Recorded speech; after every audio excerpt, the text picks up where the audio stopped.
It's lights, camera, action on Broughton Street Sunday as crews film Patty Paper and the Missing Dog Caper at Leopold's Ice Cream Shop.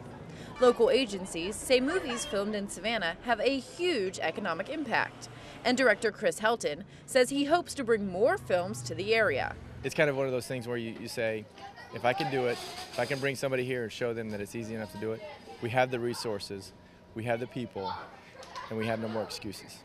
One of the goals of this film is to bring other movies here to Savannah, but for one man, it's about seeing his dream become a reality.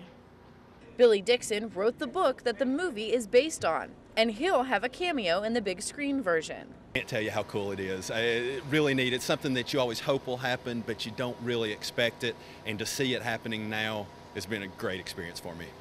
And Dixon's isn't the only dream coming true thanks to this movie.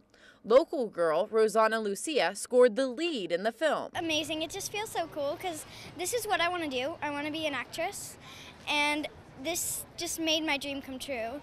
And for Helton, it's about changing the attitude towards our city. It's important that this is a Savannah-centric mentality. Just like Wilmington, North Carolina became the big place to shoot movies, I want to be able to make that happen here, and it can happen. This is the first of 4 planned projects that will shoot here in Savannah. From the movie set, Brittany Shane, WSAV News 3.